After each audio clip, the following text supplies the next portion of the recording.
put your hands together as I invite architect Ayan Sen from Ayan Sen Architects, Urban Designer Planners, Kolkata. Joining him would be our panelists. Let me start inviting them one by one. Our first panelist, ladies and gentlemen, he has actually worked on landmark projects like Kolkata Airport, Commonwealth Games Village, and World Trade Center, Nauroji Nagar, Delhi. Please put your hands together for architect Raman Sikka from Sikka Associates Architects, New Delhi. Joining them, ladies and gentlemen, PSP Design was also awarded the second place in the International Design Competition for the National War Memorial in New Delhi. So we have Sunil Philip from PSP Designs, Chennai, joining them on stage. Coming up next, we have our next panelist, who's an architect and an educator worker in environments that engage in diverse issues, multiple constituencies, and varying scales, from interior design and architecture to creative urbanism and conservation. Please put your hands together for architect Shubhra Raje from Shubhra Raje Built Environments, Ahmedabad. And joining them on stage, ladies and gentlemen, our next speaker in 2012 is when her firm merged with LTDF, making the combined portfolio covering a versatile set of projects, and the firm today is one of the most coveted in India. Let's invite architect Natasha Kochhar from LTDF Architecture, plus ID from New Delhi. And joining them on stage is the founder of AKFD and the creative director of Anantaya, graduated from National Institute of Design, Ahmedabad. We have on stage Ayush Kasliwal from AKFD, Jaipur. And finally, ladies and gentlemen, we have our final panelist, whose firm, Designers Group, today specializes in hospitality designing with flagship portfolios and projects in that particular portfolio. Please put your hands together for Khozema Chitalwala from Designers Group, Mumbai. Well, a very interesting panel discussion coming up. So I would like to now leave it to the moderator. Yes, please. Over to you. Well, thank you very much. Without wasting much time, let's dive into the topic directly.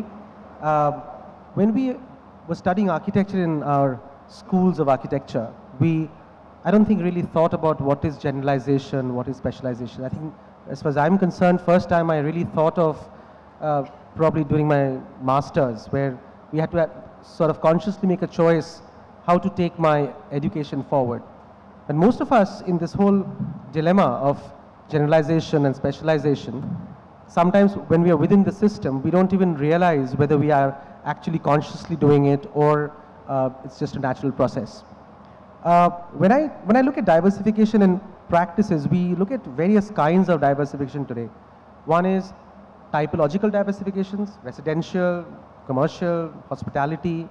We look at architecture versus interior design. We look at specialists in conservation. We look at almost diversification beyond the idea of architecture per se. We're looking at startups, we're looking at making parallel disciplines of knowledge sharing in academics, in professional journalism in architecture. So there are various specializations evolving. I think with that broad context, I think I would like to first talk to my sort of fellow panelists, starting with Raman. How do you think, I mean, and this probably question would sort of lead to all of us and share their own experiences. To their mind, what is generalization and what is specialization, and really where do they position themselves consciously or unconsciously? I think as a follow-up to what we were discussing earlier, see, I think when we pass out as architects from colleges and we start our work, either in a job or on our own, we are pretty much generalists. All of us, I think, have a very broad experience of about 4 years, 4.5 years across a range of projects, and that's the only experience that we have by and large. And we are all starting at a similar experience. It's very rare that we will have any more specialized experience up to that point. Then the chances start coming and the choices have to be made from there on. And I think all of us will have a variety of chances over the years, and the choices that we make amongst them lead to a specialization over the years. Unless one is very interested right from beginning, I think most of us become specialists out of experience rather than by focusing and learning something in terms of specialization. But having said that, I think this is something which needs to change, because with increasing variety of work, increasing requirement of specialists and also increasing competition amongst general work of firms. We need to start thinking about what is the kind of specialization, what is the kind of interest, what is the kind of focus that we can all start to think of and start to focus on and develop. And that should be our value add or contribution going forward in terms of a body of work. In your own experience, Raman, do you think that you've been perceived as a generalist or a specialist? And my sort of follow-up to that is, as a principal of a large Delhi practice, do you see there is any genuine advantage of hedging the risks of working sectorally, in the sense dealing with the private sector, hedging, working with public sector to kind of look at troubled times that we sort of foresee in the current economic situation? See, I think every situation, every package will have some pros and cons. If we see our firm today, I will say that we broadly see three types of projects. One is a general body of project which is spread across the usual sectors. You have offices, you've got institutions, you've got housing, real estate, and so on. That is great. That is also required for a firm and an office to sustain. So that I will, let's say, as a general category. Now there are a couple of sectors which we have been, let's say, more focused and more specialized and more fortunate to have got work in those sectors, like aviation sector and so on, where we've done a considerable amount of work over the last few decades. So those we consider as, let's say, our specialization or forte, and we try and keep ourselves ahead of what the requirements are visible around us, so that we kind of continue to build our expertise, continue to lead a little bit more. While general work will keep you going and it's required to risk manage also for a larger firm, but it will have lesser margins. A specialized work will have more margin, but possibly more risk because it may not be always there. Sure. But I think I'd like to add one more thing, that lately we've been seeing that, apart from a general body of work and a specialized body of work, it's also nice to have some opportunities which are challenging, which are interesting, and of a third kind where you have not actually done work in that sector at all. Like, for example, we've been doing a few museums of late. We completed one last year and so on. So we find that a totally new sector of work, a totally new genre of work is very exciting for us to learn about the typology, learn about the vocabulary, and try and come to a great solution, totally fresh. So that also keeps our design team and everybody else in the office involved with the project as a designer. So these three categories I think are important. Sunil, you work out of Chennai, and I think what Raman talks in his Delhi experience is a new thing coming and creating a whole wave of opportunity. Where do you see yourself in this larger set of generalization and specialization? Like what you've mentioned earlier, a lot of us, when we start our careers, it's largely whatever opportunity presents itself to you. And so like a lot of young firms, we started off with work which came our way. Over the years, there were certain things which came in as projects which we got used to and sort of, I would say, specialized in those domains. But in general, the firm itself has actually remained a diversified practice. But I would say that we are specialized in certain domains within the diversification. And this specialization was a conscious choice, or just happened as your sort of interest grew and work started coming in because you were doing some amazing projects in that vertical? Yeah, so very often it's a bunch of coincidences. So there's been a foray into areas like hospitality, gone to hospitality with no prior experience at all. But it was a big challenge for us, but it worked out really well for us. We do a lot of work in hospitality. There are certain areas that we have gotten which has actually become very specialized. We do a lot of work in IT space, but we build experience centers for IT companies, and that's highly specialized. There are very few people who actually do work in that domain. So to put it in a nutshell, we're a diversified practice because we've got work in the corporate domain, we do work with builders, we do residential projects, but I do have certain verticals where, again, as Raman was saying, specialized areas where the price point is actually something that is largely a lot more lucrative. So in your, in Chennai also, in a certain smaller scale practice, you kind of end up doing a certain kind of work, and repeat that and sort of gain a domain specialty in a way within your larger diversification. So that sort of evolves as the practice goes. Yeah, so that's how it's largely been. So, yeah. Shubhra, probably will take your opinion on this issue, and how do you sort of see, apart from this general topic, that specialization and diversification happen during the whole design process itself? I think we are talking about a certain specialized approach during the process where somebody would only concepts or somebody would only work on an initial design paradigm, and then and the generalist would then take up. Would you any thoughts on that apart from your views on the larger topic? Yeah, so I think as we were talking about it, a lot of the times the debate or even the discussion about generalization and specialization is in some way either restricted or reduced to only either typology or even material or tectonics, that some firms choose to work with only a certain kind of materials or certain kind of functions or programs.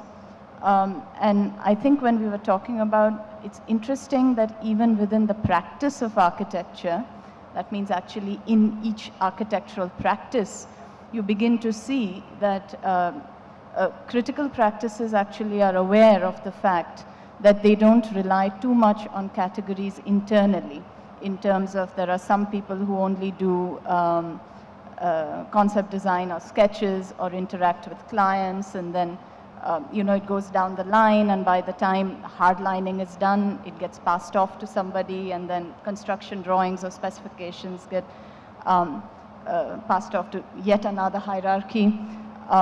The point of this discussion really is that there are two sides to this general specific debate, no? And it comes even into the practice, which is the to have a generalist world view gives you the advantage of being aware of things connected, so that everything in the context is actually a very complex weave of things, and allows, if you have that sort of a sensibility, then the choices you're making, you seek relevance for those choices. I think even in the lecture that we were, of Robert's lecture you saw, an architect has many, many choices at hand today, but which one is a relevant choice, either to the site or to the client or the program?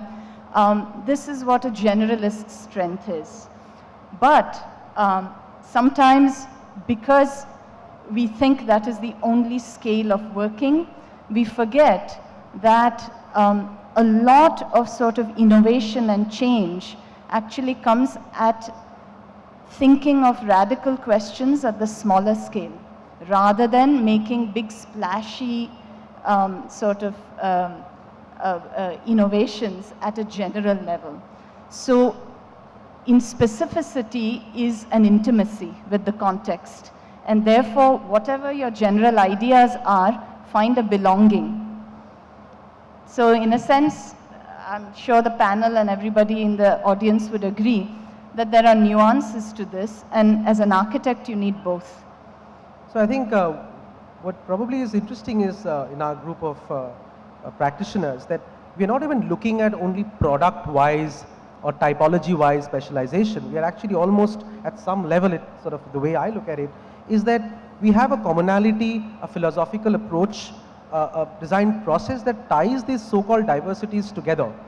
And we may have our own sort of theoretical threads, that whether it is a sub-specialization, whether it is a micro-specialization. In my own practice, I have probably a situation where things evolved, and you still have an issue-based approach where a lot of it would get tied up with some thought process. I mean, so it may look to an outsider as a very diversified practice, because you're doing an industrial project and a hospitality project and a healthcare project, and of course architecture and interiors at the same time, but certain issues in terms of a design process gets tied together. And I guess from that thought, I would probably request Natasha to bring in her experience in sort of, you're seen as an interior specialist, Natasha. So within your interior design practice, there are of course separate verticals. There's enough diversification within the domain of interior design. So if you'd like to sort of enlighten a little bit. We are a specialist interior design practice with three partners. We've been a part chance sort of separated into three verticals, which is retail, corporate real estate, and hospitality, and then there's residential. Now, what that does is it gives us, there's so much available in the market. The advantage of that is we're very focused, and like they say, you get better at everything if you do 10,000 hours of doing the same thing. So the idea of reinventing and redoing the same thing differently is a challenge even if you're doing the same thing. So it's not about getting monotony by being a specialist.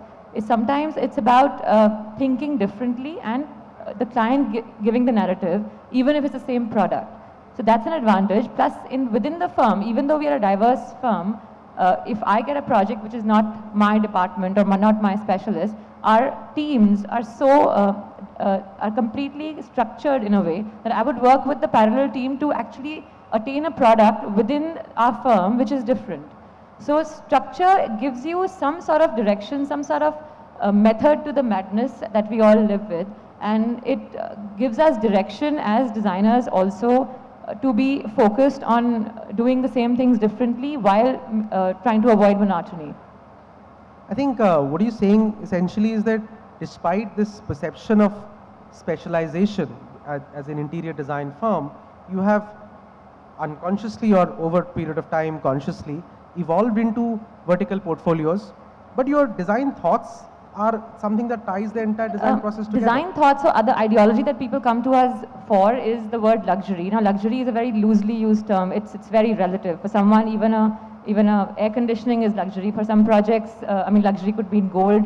So it's very relative. The idea is to take the user brief and figure out their aspirational luxury. And you've done hospitality interiors also. We've done hospitality, we've done spas, boutiques from all levels, from clubhouses, wherever there's an element of aspiration that a customer may want in the interior design. So that's your mantra actually. You're kind of almost looking at luxury as the key word to tie up the larger story. And luxury among all relative scales. All scales. Yes. Yeah. I'll actually skip on Ayush and just talk to Khozema on that note, because Khozema will bring in his sort of specialized world of hospitality, which is of course, I was chatting up both interior and architecture. But hospitality.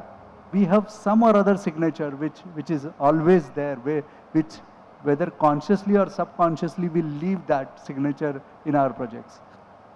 And that is what binds everything together. I think as practitioners, any sensitive design practice, whether in a large scale, whether you consider yourself specialized or within your specialization of hospitality, there is a certain degree of diversification of thoughts. I think that passion ties your things together, and your problem solving is always something which is new, because you have new programs within the hospitality sector, new challenges. So the program might evolve based on the market or the sub-segment, etc., right? So most of the time the area program and the other facilities are very common, but the biggest challenge is how do we take it? So we work with almost all the brands of the globe, and we find that everybody has their own philosophy of thought process. Now, to bring those philosophy, put it into an Indian context is the biggest challenge which we face. So most of the time the client doesn't understand the concept. He is not interested in concepts. He says, how does something like a lotus can inspire you? It doesn't, it's a lotus, but it inspires us, and it helps us to create a huge amount of great design, and which gives you a local context. So probably if I was to do something in Kolkata, I would take an inspiration, nuances, so that the property what we are creating has its own identity, because there are a lot of common terms. Everywhere there is a guest room. What does a guest room has? It has got a bathroom, bedroom and a bed. But each of the beds, guest bedrooms are different.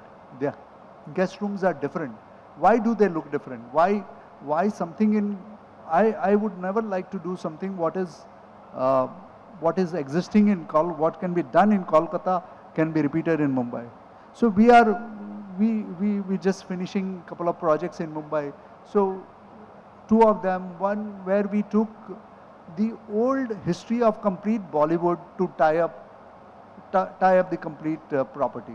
And we have gone to a detail where we have pulled out cuttings from old newspapers where Nargis Dutt, Mother India has been published, what was published, and we have created that art binding philosophy because bed is a bed. I cannot create bed which is different.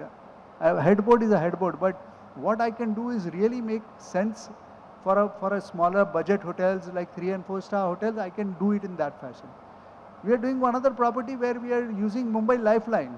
So Mumbai Lifeline is trains and BST buses. That's the lifeline of Mumbai. Without them, Mumbaiites can't exist. They can't work. So we have taken that as a theme and we have worked on it. So our carpet inspiration comes from them. Our art inspiration comes from there. So there are a lot of other details, minute details, which probably somebody doesn't realize, but it really helps us to bind the complete project all across from the entry to the guest room level. How do you see yourself as a specialist who kind of within the larger space of architecture and interior design has been able to gain from this specialization? I mean, I guess some of us are, it's one thing what we think ourselves as and one thing is what we are perceived as. You are probably a practice in the panel today where you are a specialist practice of hospitality within the broad, maybe sub-generalization within that or some diversification within that, and you are also a practice which is perceived as a hospitality specialist. So my question to you is that how do you see yourself to gain from this larger, the niche that you've created in this larger domain? So to be honest enough, I think so. From the day we decided that we want to get into that niche market and be called as a hospitality consultancy firm, design firm, we haven't seen, everybody sees up and down, but we haven't seen those bad days. Means we haven't seen that. People today also consider us and as a focused hospitality guy. And when there are serious crises and serious situations, people look at more sound consultancy in terms of more experience. I would more than sound, more experience consultancy firms they can be sure about that the money invested is going to be the right. Because it's very simple. You do one error in one guest room and you repeat it 100 times. So even if you add one plug point in one guest bedroom, you are making one extra plug point, you are adding it 100 times. So probably somebody with the experience could bring in lot of pluses at times in terms of practice. I think the market wants also a specialist to kind of guide when so many crores of decision making are at stake, so many specification issues are at stake. So, but at the same time, one needs to be very clear that we both the diverse portfolio practices and the specialized practice have to coexist together. Oh, absolutely. We can't be separated out because there are several instances where in B and C level, people would want to take our services because they would like to take the experiences. But we can't afford to give them that complete package or complete delivery of services. That is where we can initiate, we can bring it to a play point where we can work with the local consultant who has got a very diverse experience and he has got, he's hands-on at the local side. And that is where he can come along with us. So I would say a collaborative practices. Yeah, I think that's perfect. The collaboration issue is so critical today that practices, whether it's a 10-person office or 50-person office, can provide specialization as well as can be diverse enough. And the diverse practices also has, like in my case or Sunil's case, really tie up on philosophical issues. And with the philosophy is something which the design paradigm, it's a design process, it's the way you approach projects, that itself could be a unique process. And I think the one person who is a little different from all of us in the panel here is Ayush. Ayush has a furniture specialization, lighting and installation. So Ayush, you're completely, we all need you as a specialist who comes in at some scale or the other. So, and of course you're from NID, which is another design school. So Ayush, why didn't you sort of bring in how you can add the, the glitzy for all of us. So, we'd earlier spoken about being super specialized is a bit of a risk. And when I finished NID in 1997, I was a trained industrial furniture designer, and I didn't find a job. So, it starts off from there, and, I started off literally working as a contractor, and I was sitting in Jaipur, and Jaipur was a small sort of Mofussil town at that time. So going from literally house to house, fixing tiles and sinks, all that. I continued doing that for a while and slowly built up my workshop and started doing things that I wanted to do and, actually exercise my learning in furniture. Over time, though, I realized that my specialization was actually not furniture. It was detail and process. So when we learn furniture, what we're actually learning is detailed resolution. How are things coming together? How are things coming apart? What does each material want to say when it comes together? So it is that attention to detail is what I learned, and that is my specialization. And as that, I can apply it anywhere. Apply it from an interior or a furniture or a lighting or an architecture or a landscape. It's that specialization of detail. And at the other level, because I'm an industrial designer, it's a sort of almost an anal fascination about process, about a process being followed. How do things happen the way they are supposed to happen? How do you anticipate the process falling apart? So that kind of gives us, we enjoy, like say if I were to design a factory, the layout of the machines would be of more interest to me than what the building looks like. A layout that works. The same experience or same inclination to specialization would come when somebody had to say lay out a buffet, or if you do a restaurant. How is the food going to move? Who is going to move it? Where is the billing going to be done? So it's no longer really in the world of design, as most people see it, but it's in a different world. Operational research is of great interest to me.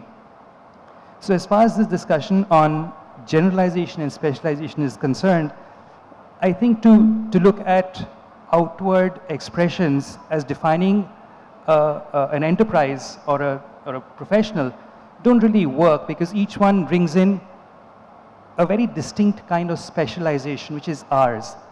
So my focus on detail and process makes me do projects in a certain kind of way. And knowing that that is my true skill, do I limit it only to furniture? It's my choice. So I see the pattern that within your specialization, there is a larger generalization because you're looking at the microcosm in a very, very specific way. Not that Raman or Khozema in his large projects are not looking at the micro detail, but you're you start from the micro detail at some level and then expand outwards. Or not that Natasha is, as an interior specialist, is not looking at detailing, but your sense of product detailing is probably a little different worldview from our training. And that's where your thing comes in. And I think what I sort of take away, I'm sure we'll invite some questions also, that from within all our diverse experiences, we are all sort of have our own little story to say about our specialization. Whether it's a product type specialization, typology specialization, or how the industry perceives you, or whether you are while you think you're a generalist doing all kinds of projects like Raman and Sunil, you still know that your domain lies in something and you would love to do this a little more. And there is a whole dichotomy, I think, of what you think yourself to be and what the market perceives you as. Only in certain exception, I guess in case of Khozema, there is a larger agreement that you are So I have a point for Ayush. Ayush, you are talking about detailing is your strength.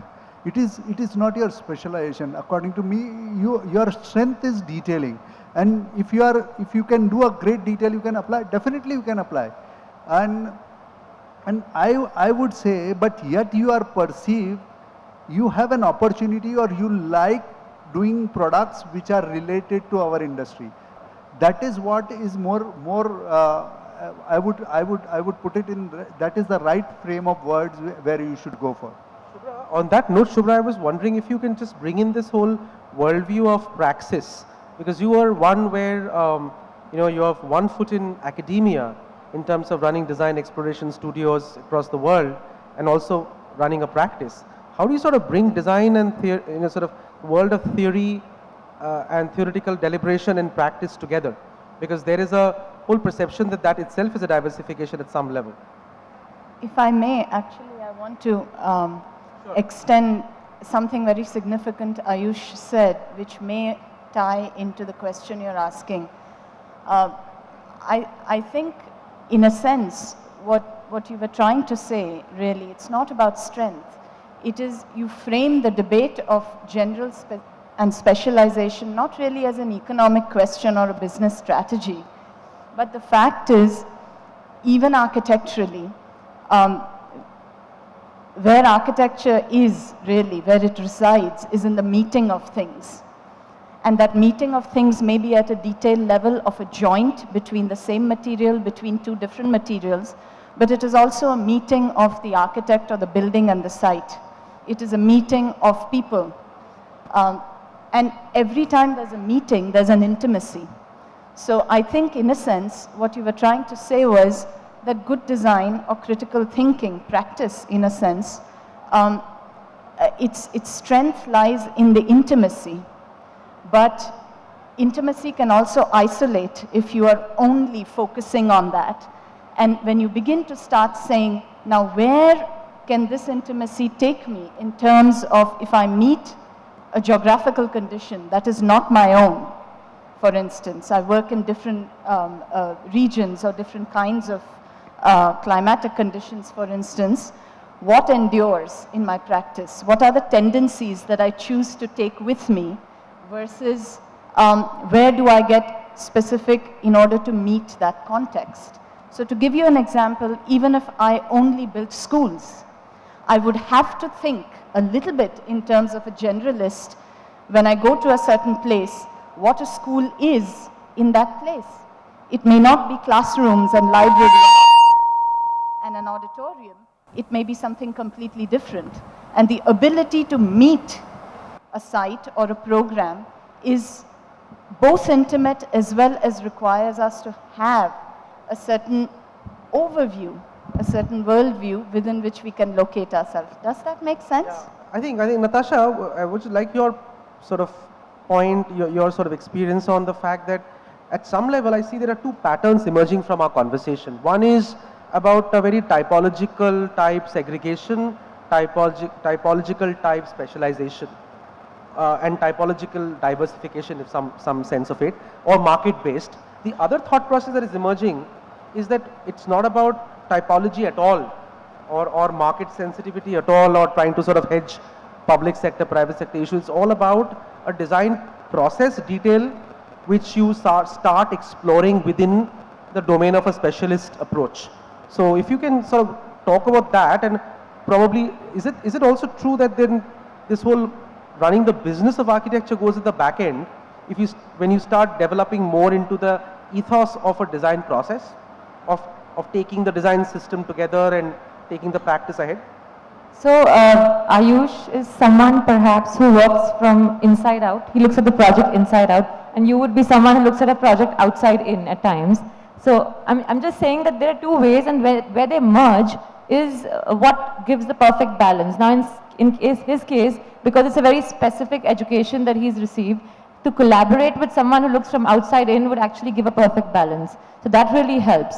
And as far as the design practice goes, I think there's mind, body and soul. So mind is what tells you, yes, this sells. Body is really what you are best at and it comes naturally to you. And soul is what you really want to do. So, you know, there is a classification in the mind, which Yes. is product-wise, if I may. It could be product-wise, it Soul-wise, could it's be a industry-wise, different- it could be whatever, anything. yeah. So I know Sure. as a woman, I know people perceive that I'm better at interiors. So Why is that? It just comes, I don't know, it's Okay, a that's perception. news for the audience. I'm always expected to, you know, be the interior designer. People don't even imagine that I have an architecture degree. So that's a perception, and that works for me, so why not use it? Sunil, can you bring in some interior experience? I think you need to say that a big bass. Surin is, of course, a phenomenal bass guitarist from his college days. So his diversification is beyond the domain of just verticals. So Sunil, a little bit of design. Yeah. So actually, through the process of this discussion, I was thinking about, even though we are a diversified practice, there are threads of specialization that we see across projects. And that largely comes from materiality, use of material. So what happens is that our learnings from, say, the hospitality and the residential domain where everything is specialized, meaning there's a lot of specialization which goes into, so unlike if you're doing a corporate office, there is a certain amount of generalization in terms of there is multiples of one particular thing. What we've been trying to do is that the learnings of specialization from hospitality and residential projects in terms of material, we've tried to actually carry it on to other domains. So there is a lot of experiment. In the sense, I'm very curious about concrete, not in the form of cast-in concrete, but in terms of prefabricated concrete, GFRC.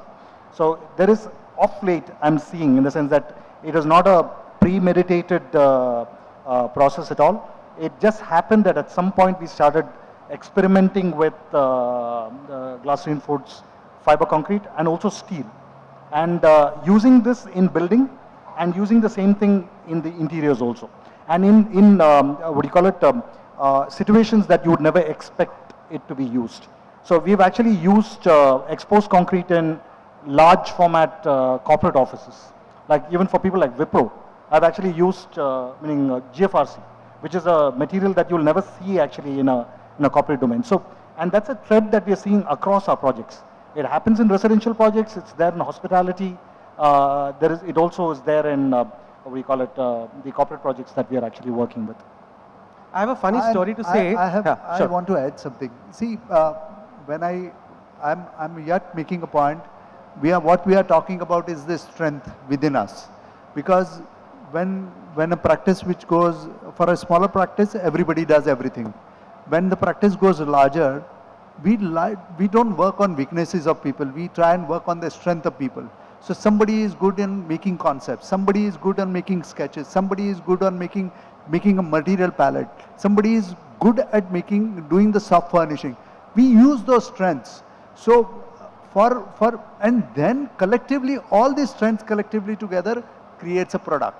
And that is where we all these smaller fragments, they come together and we become like, we claim ourselves that we are specialists in hospitality, or we have a niche market in hospitality. So that is something which is very important for us. And apart from that, we also need to understand that we need to try and get the education process in such a fashion. Today, unfortunately, our processes are such that we need to, the children need to be, the students need to be taught about everything. But they are yet in that framework of old framework of how to do things. So probably, I'm sorry to say, but most of the time, in the days where I have completed architecture, we used to design first and then create a concept. So it's a sad thing. And today, yet also I find that a lot of people, they create concept later after having designed, because they want to picture bana liya, abhi title to dena padega na. So I think it's what happens in, our practice is about 12 to 14 years old, and when we explored this material called steel in Kolkata, made something unique. So the first one was an experiment, became successful. So the second project, we became a person with a lot of knowledge domain on steel. By the third one I'm supposed to be a specialist. So it's also a way, somebody perceives you. So I obviously thought I was a, small generalized practice. Anything comes my way, where there is a design philosophy of contextuality, sense of place, a typical critical regionist from SEPT. And then suddenly what happens is the market starts perceiving you as a specialist facade designer who does amazing work in steel because you've done 3 projects. So it's a sense of perception, and I was wondering if Raman's big practice is seen as a specialist in multiple domains within the larger whole, or how do you think your practice is perceived? And is it perceived the way you would like to perceive that?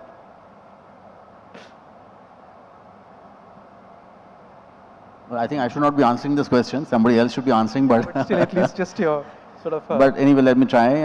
I think we would be perceived more as a general practice than any thing else. But having said that, I think one or two sectors, possibly aviation sector and institutional works. Aviation? Aviation, Which airports. is, airports. How many airports have you made? Well, over the last couple of decades, I think over 25 till now. So that's And, see, this is what I'm talking about perception.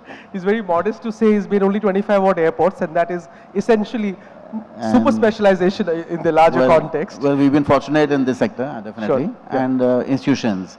So I think in these two sectors, we see our understanding of the client requirements, the project requirements, and I think our ability to take it to a certain level of solution as pretty strong.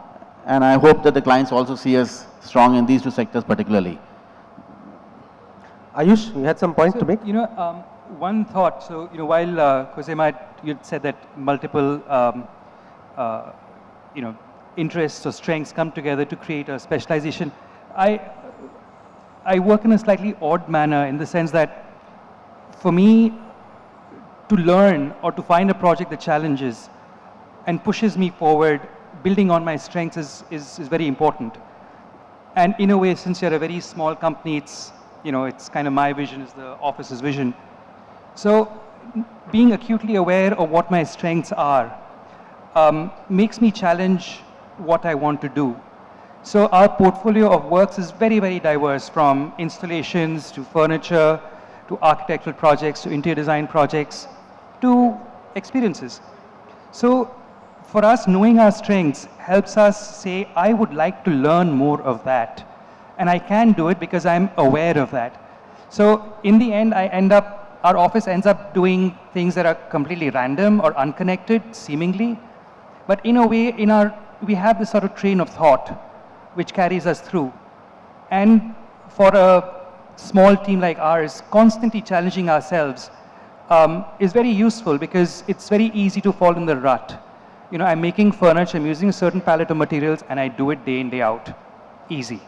How do I stretch myself? How do I stretch my capabilities? So recently I was there's a Decathlon store. So we do a little bit of retail also. So you go there and you see the process that is followed. How are things organized the way they are organized? And say, hey, I want to do that. I want to learn from it. So I take my team there and say, what is it that we can learn from here? Which is process, materials, details. So we kind of build on this particular thing. You know, a client might not make sense of it, and realistically, clients live in little bubbles. So there's a particular set of clients who'll say, Ayush does interior design. Another set does, Ayush does lighting. And, well, we do all. And we let them think what they want to think, as long as we are constantly learning and pushing our own boundaries and finding what we enjoy doing, and having done it, moved on. So I would probably, the way I would like to sort of wrap up our conversation before I open up to the floor for a bunch of questions, if I'm sure there'll be some questions from the floor. The way I look at it is that specialization, diversity, generalization, these are thoughts that, of course, we are challenged with from the perspective of how we are perceived or how we would like to position ourselves in terms of the larger domain of practice. We have philosophies, but a lot of us have a certain philosophy that ties us together. Whether you call it specialization or generalization, I'll leave it to the floor and to the world at large. But I think that having taken, even if an interior design or a hospitality practice is a vertical, within that there is a certain, there's enough diversity to play around within that. There's enough variation. And even if I consider myself, well, I'm a very diversified practice. Almost, actually, I'm saying this, I never knew that. I'm almost saying this, I should get pretty much whatever comes my way in Kolkata, where there is any iota of design or design content. But you start realizing that you are actually seen as a very specialized praxis who teaches, who sort of works on projects, practices, and brings back theory and practice together. That itself is seen as something that nobody else does. So it's a kind of a cyclic process, and there's no solution, there's no answer to it. But I think we would like to conclude ourselves saying that we are constantly thinking about this. And I think this session should probably provoke us to have more questions than answers necessarily, but at least kind of understand that in the cyclic process of specialization in the domain where very young practices are taking choices, we must also remember that while you're becoming very specialized, you realize that through that skill, you're diversifying into a lot of domains. Or whether you're a very broad domain, you're working on various verticals, but you're seen as a specialized person who can craft out a certain kind of design. So questions, people. No panel discussion is complete without a little more interaction with the audience. So I would love to invite questions. We have about 5 to 10 odd minutes. So hello, hi. Okay, so I have please introduce yourself. Hi, I'm Hi. Chandni Sharma. I'm an interior designer from Jaipur. So I have a question. So we were talking about specialization and diversification in two contexts. One is skill-based and one is on the basis of the product we are serving, whether it is hospitality industry or architecture, interior or product furniture. So so we all are like into service industry. We are serving our clients. So as designers, is it fair to classify ourselves into a particular domain that we do this only, or is it more about what our client requires? Because we are here to serve our clients. You want to take it, Natasha? Yeah. So your question is actually twofold. One is serving the client as an independent thing. We never tend to classify ourselves. I think most of us here as creative people feel we can, push ourselves and achieve anything, collaboration or individually. But it's again what he started with, that what people perceive us as. So sometimes it's because of what you've done more or what is a popular project that you've done, which is why you're perceived, oh, you do homes or you do restaurants or you do anything in the interior design firm. But what the client wants is actually the essential fabric of your brief. And you will, a good designer, a good interior designer at least is like a chef. You suit the palate of a client with aesthetic sensibility and class and functionality that the project would need. So yeah. Khozema? I think there is a difference. What are you trying to, how focused you are, and what you really want to do. For example, for our practice, when we were starving for work, yet we wanted to do hospitality. So even we were doing lesser project, we said we will do hospitality only. That doesn't mean our today 95% work is hospitality, 5% yet exists because probably we do some odd other work of the owners of the hotel, but the hotel is always done first. So they come repetitively after it. So we have very little in that 5%. We do residences, we do of owners who do that, we do little bit of real estate, clubhouses, and all those kind of affairs. But yet today, fortunately or unfortunately, people who are not related to hospitality don't walk into our office. And I'm very poor in marketing myself, so they come.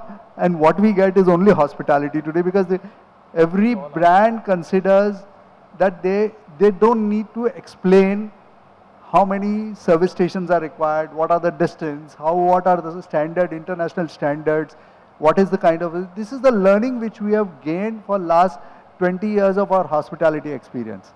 And that is where the comfort zone is. And that is how we got labeled as so-and-so, so-and-so. Any other question? I'd like to just add one more thing onto that. So we do a lot of developmental projects. So we go to a craft cluster and try and figure out what do we do to provide sustainable livelihoods. Now, whenever we go into a situation, we, per force of our skill and interest, only find solutions that we know of, which may not be the right one, which may not be the only one. If I go with a banker to a village, they would think of solutions which lie in the world of microfinance or management. So your question of whether we should do what the client wants or whether we should work with a specialization and suggest it, I would say do what you think is most appropriate. But also remember that your solution might not be the right one. So if you leave that window open, that probably this is something that somebody else with a different set of skills might be better off doing, you should just sort of express it that way. But your reaction would be your own particular reaction. So to worry about this question, I think since a little early in your career, you don't need to worry about it as much. You will grow from this. It's very strange and very oddly put, but. I have one more thing to add on to this. Here. Yeah, go ahead quickly. Yeah. Any other questions So- anyway? So I wanted to also ask, sometimes we as designers have a set language in which we create a product. This one has more straight line, this is more traditional. So just a question to the experts, is this how we should move forward, or that too could be diverse? Shubhra, would you like to take that one? I hope I'm clear. Quickly, and then of course I'll have Raman waiting to answer you. The follow-up question seems to be more an issue of style, because straight lines versus curved lines is really a formal choice. And a very interesting Japanese designer, Kenya Hara, who I think is involved with products like Muji, etc., makes a very interesting distinction between an artist and a designer. And as architects, is particularly sort of, it should be resonant to all of us, because we kind of think our feet are in both places. And he makes the distinction that he says an artist is the one who can afford to make, it's free will, it's his self-expression. Therefore, he may choose to draw a straight line or a curved line, and that is up to him. A designer tries to find a social, he tries to identify a social problem to which then he calls upon his training to find a solution. Therefore, we might, to tie back to your previous question, we might be doing our client disservice if we give him or her all the authenticity. In the sense, as professionals, if I'm only satisfied by saying to my client, what do you need, I will give it to you, then I'm not exercising all my design training and design thinking in terms of trying to arrive not at what I want, but what the project needs. And the project needs are beyond even the client's needs. That is just a brief. It is how best you understand the context. And sometimes where you begin with, in terms of you and your client discussing a brief, and where the project ends up, may be a discovery in itself. Raman? So, Raman, just... I'll just add to it that I think as a designer or as an architect, the ultimate specialization is not about the kind of challenges or the opportunities which are thrown to you or asked from you. It is about the quality of the answer or the solution that you can build up. That is the real, I think, the ultimate, that you can achieve. If you think about Mr. Charles Correa's work, I think that's what's inspiring. Whatever be the type of project, his solutions were so innovative and so bold that the innovativeness and the boldness was what was specialized about his work.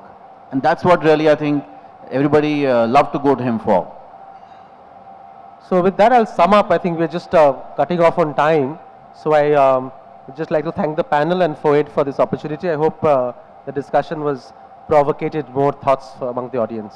Thank you.